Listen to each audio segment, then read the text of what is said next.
When you are engaged on a healing journey, there are many different modalities that you can incorporate to help support you. And as a holistic nutrition professional, I, of course, work with people regarding food. However, I do incorporate other strategies. I have different solutions that I can share with them depending on what's going on and where they are.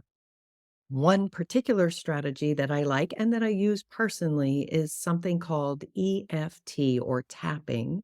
I have a book of tapping scripts that I use, and I also share the book as a resource with clients. But I am not an EFT certified practitioner. I'm not an expert, which is why I really wanted to be able to share more so that people could understand the power and the value of this beautiful practice. So today, we are going to be talking with Amy Stark. She's a certified energy practitioner. She's also an EFT practitioner, and she's going to help us dive into what is EFT and why we should all be doing it. Amy, thanks so much for being here. I'm so happy to be here. I'm so happy to share it with you and your listener. And EFT has changed my life, really. I didn't realize how much um, childhood trauma I had that I needed to address, how my mental programming and my lens in which I saw the world was really contributing to my nervous system being overactive. And because of that, I suffered from chronic illness. And that, was really mind-boggling because I was, doing what I thought was healthy. I was exercising, I was sort of eating right. Like, now I know a lot more. Yeah.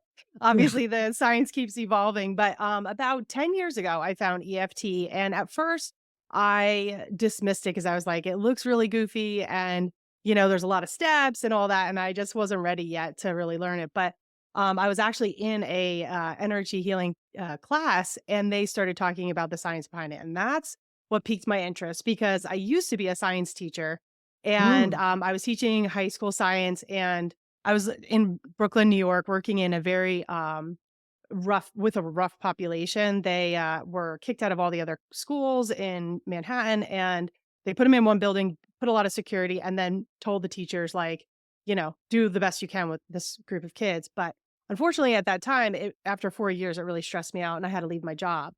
So at that time, I knew stress was a problem. I was always getting sick. I already had suffered from chronic illness, but it just got worse from the intensity of that environment. And at the time, I didn't know EFT. So I started with meditation. And thankfully, it really did help me. Some things started happening within me that I couldn't explain. Like I just started to be able to sense energy and understand energy in a different way. But my curiosity was like, where's the science behind all this? Like, I even as a science teacher, a biology teacher, I wasn't teaching about the energy of the body, right? I was just teaching about the cell and the cell organelles and all that kind of stuff. But nowhere did they talk about the energy that was surrounding the cell. But when you look at it, there are 57 trillion cells in your body, and each one is surrounded by energy, and that's how it's communicating with the other cells. And when you look at that situation, you realize that we are a walking, talking antenna. So I got really, Oh, really I love interested. that. Yeah, Walking, I got talking interested. antenna. Yeah. Yeah. Like, cause when you walk into a room, you can sense whether something, an argument just happened or, when you think of somebody, and then they call, we all have these instances where we feel this connection with like, energy essentially. And we will call it like the vibe or whatever. And, we're all made up of energy and we're constantly connected to the quantum field and feeling our own energy as well as others. And so here's the connection that I didn't quite understand. I was very energetically sensitive, had no clue I was. And I think that, if I were to guess about why, I think one of the reasons why is because I have poor genetic detox pathways. So, like, Mm. I started filling up with, heavy metals and things like that. So, I actually became an amplified signal. But more importantly, I was the middle child of a family of six. And, my younger brother had some issues. I had a twin sister, so it was 2 of us that came into the world. My mom had, my older brother started acting up because he had now new siblings, and he had been for 7 years the young one. So it was, like, a lot of things going on, and my mom felt overwhelmed, and so I started to take on the role of people pleasing. So I started sensing the Mhm. energy everywhere. I was like, "Okay, shh, mom's coming," or oh my gosh, the dishes need to be done, or, this needs to be cleaned up and put Yeah. away. So I was always anticipating what needed to be done. So, that led to a way in which I saw the world, which was I need to solve problems.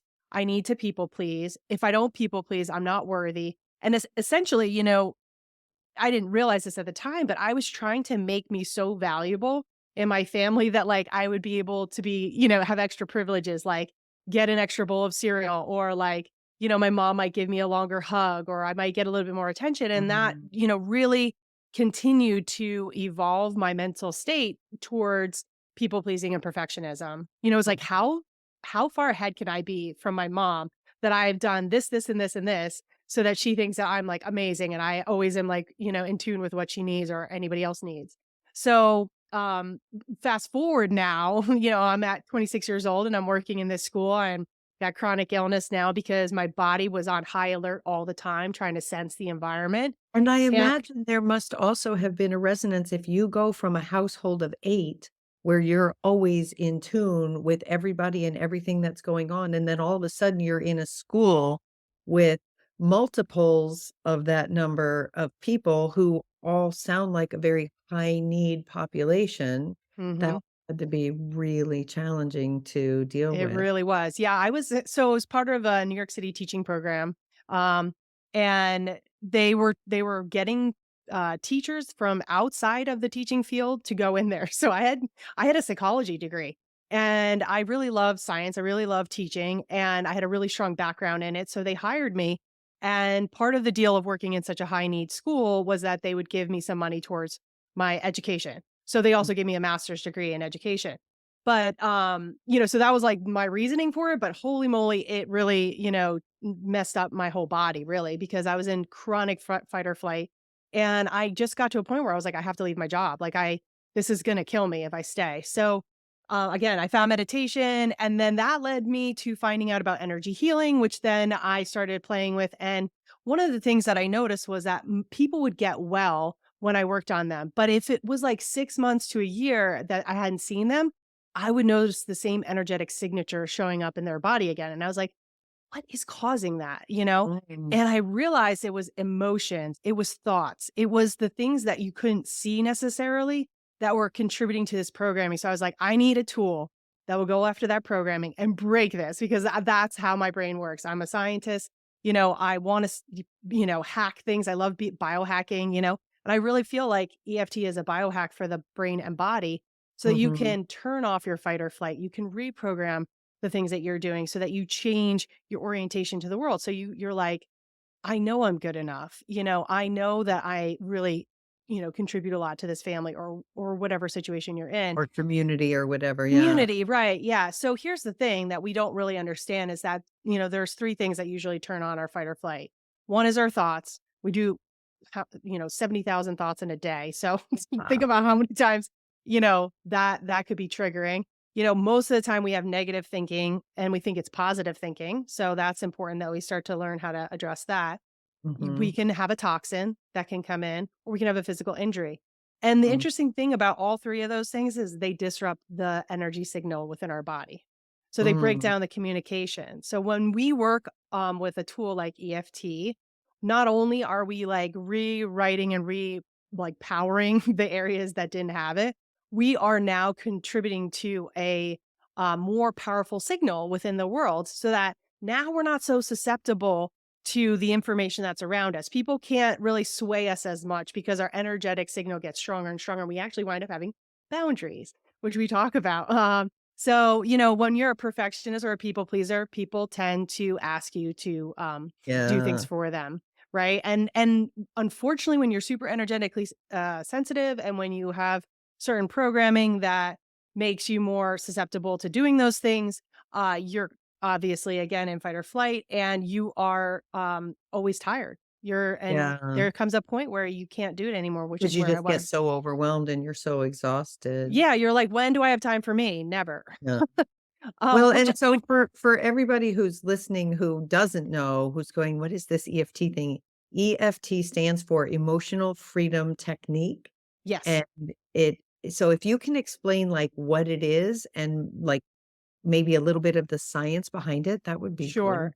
So that was the thing that got me, was the science that was behind it. So of course it's a body-based procedure basically that you're doing on yourself. And it's considered part of the fourth wave of psychology, or of Mm, psychotherapy.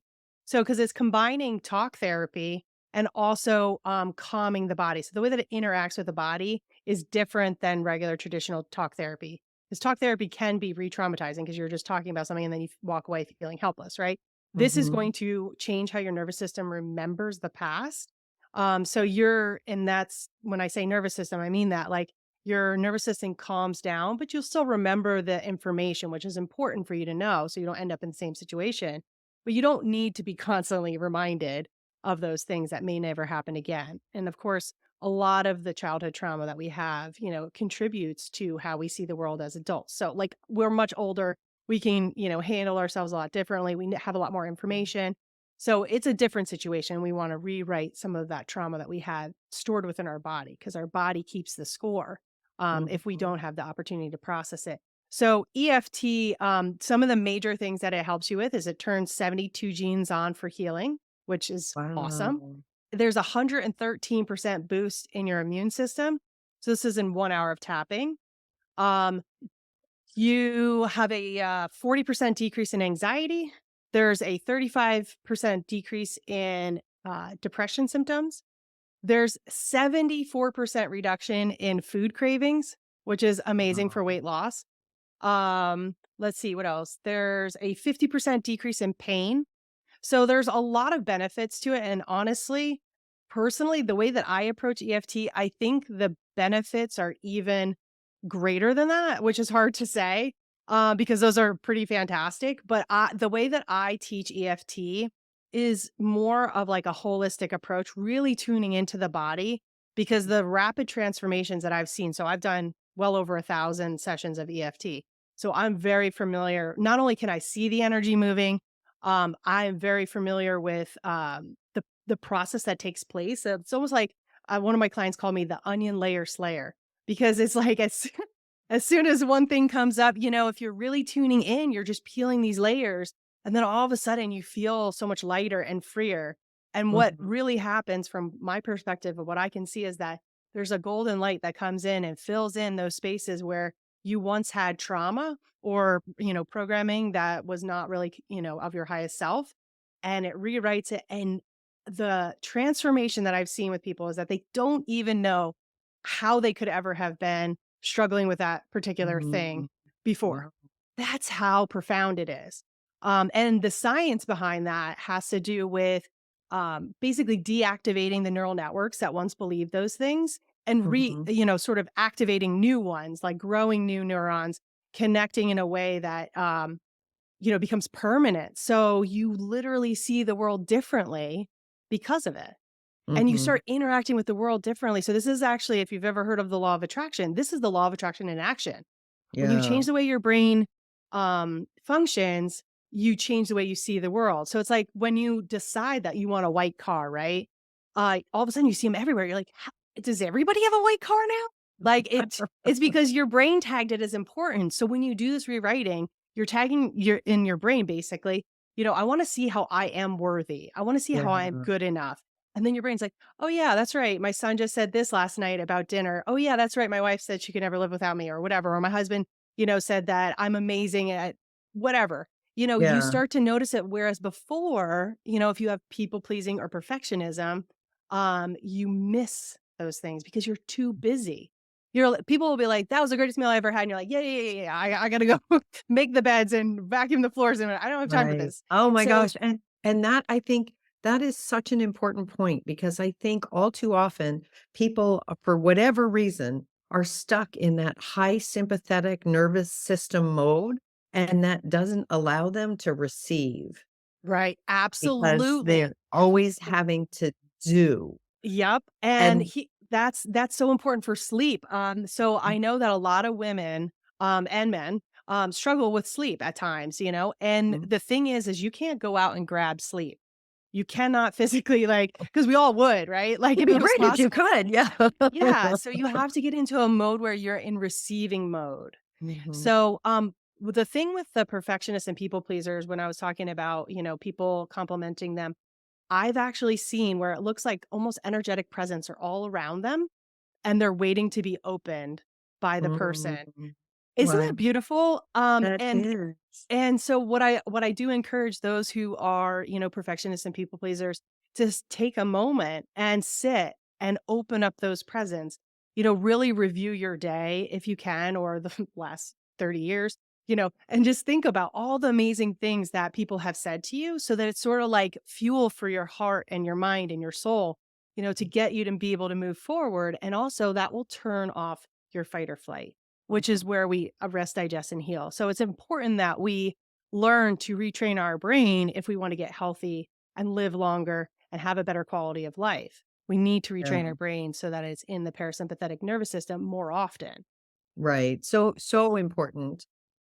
So I would love it if you could take a moment to talk about some of the benefits of EFT. Like, what are some of the ways, aside from helping us settle into parasympathetic, what are some of the change? Because I know you've worked with so many people over the years. What are some of the changes, perhaps, that you've seen in ways that it's helped to support their innate health and well being? Yeah. So unfortunately, from the ages of 0 to 7, we are in a state where we're like very susceptible to the things that are going on around us, like in just learning about the world. And we don't know that much. So we might make some misconnections.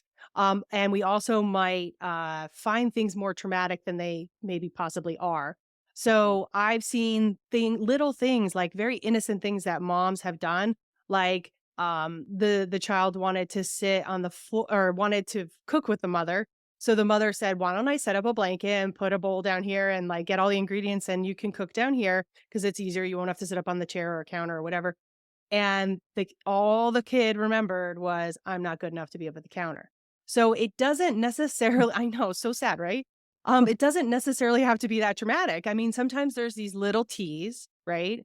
Where we start a program. Oh, I'm not good enough to be up at the counter. I wonder what else I'm not good enough for, Mm, right? And then they start picking out, oh, you know what? I didn't make the team in basketball or in gym class. Nobody picked me, so obviously I'm not good at sports, right? Like you start to develop these lenses because of these things that happen. There could be larger things that happen, like I one time had a client who was in front of the class and was doing a presentation, and she happened to pee in her pants out of fear of the presentation, and um everybody assumed it was because she was being naughty and because she just wasn't listening to her body, and she was, and you're in second grade, you should be able to do those things. Well, it turned yeah. out she had a chronic infection, and that was going undiagnosed. So she wound up feeling like nobody listens to me, right? No, I can't feel, my body betrays me. I get super embarrassed when I give presentations. And this led Mhm. her to not wanting to go after the job of her dreams. And she showed Mhm. up to me and I started, because I have some abilities to see energy and know things. I was able to sort through all that stuff and realize that that was the root of what was keeping her from applying for this job that she knew she was well qualified for, wanted so badly, was going to improve her life. But we sometimes fear stepping into our greatest self because of these things that happened in the past. So if we can Mhm. use a tool like EFT to unleash those things and remind us who we really are, because when we are in fight or flight, we are not seeing the truth Mhm. of what's going on. We just find the one danger or the multiple dangers that are happening Yeah. versus remembering, oh my gosh, if she's 42 years old, let's say, she's given multiple presentations and they've been fine. She's been able to listen to her body and go to the bathroom multiple times, but her body remembers that one time because it was so mortifying. And so, Yeah. actually feel like we are going to die in those moments, but we don't, obviously. And, we want to, we want to reprogram that we made it through it. And actually, maybe it made us stronger.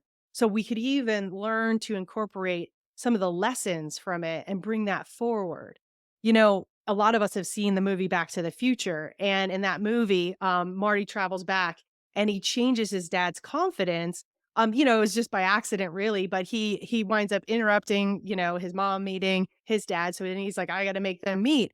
And he winds up building up his dad's confidence. Well, you start to see at the end of the movie, his dad has written a book. They're more wealthy. He's like more confident. He They looks have a like better very, marriage, yeah, they have they a better marriage. yeah. He's handsome. So this is what you're really doing is you're basically traveling through time. You're changing how your nervous system remembers the past so that you could have a new future. Mhm.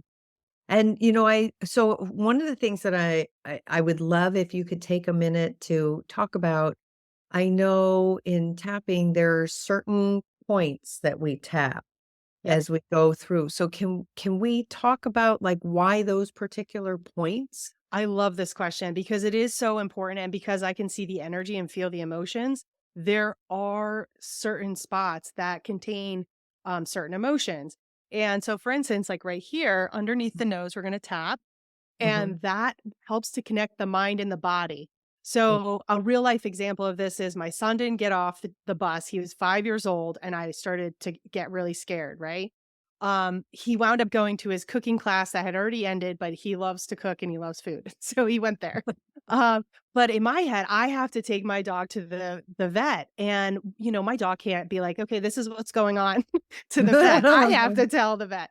So all of a sudden, when you're in fight or flight, you're like, I can't think of anything. I can't think clearly because you're not supposed to. Mhm. So my son's missing. I have to go to the vet with my dog. So I grab my dog. He's a little tiny guy. We get in the car. I drive down. I find my son. My brain says, my son's with me. Everything's going to be fine. But my body was still freaking out. And I'm like, Mm. I got to get to this appointment. So I'm driving and I'm tapping, as I'm at the stoplights or whenever I can. My son is in the back seat laughing, being like, Mom, I'm right here. It's going to be okay. And I'm like, I know, I know. So this point right here is great for getting the mind and body on the same page. Okay. Um, so this one is great for anxiety. Oh. This one is great for fear and frustration. Under Mhm. the eye is about control. If you feel like you have no control of your life or feel like you can't create the things that you want, right here is really great.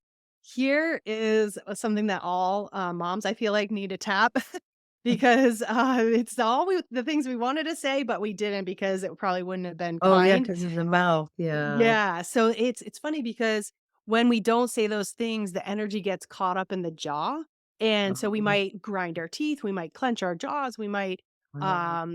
have some neck pain and shoulder pain because of it. So, it's really important, rather than being like, "How many times do I have to ask you?" "You Mhm. still need to Yeah. brush your teeth." Like, you could just be like, "Please brush your teeth," Here is fear. Right. So these 2 points are fear and yeah, just fear. And here is a one that I also like to incorporate, which is the center Mm, of the chest. And that helps us to release grief and mm, also heartache and coming back home to ourselves. All the mean things that we've said to ourselves, we can tap here and it just starts to be like, it's okay. It's okay. We're here. We made mistakes, Um, we can still love ourselves, which is why I love EFT because there's a statement that we say, which is mhm. even though Right. I'm anxious or I'm tired or I don't want to go and, go to his school and do the teacher convention or teacher meetings or whatever, I deeply love and accept myself. So Mm, you can change the statement that you say each time and the more specific you get, the better off you are. So I just taught a bunch of kids at school, they're 8th graders, and they had 8 tests in 1 week.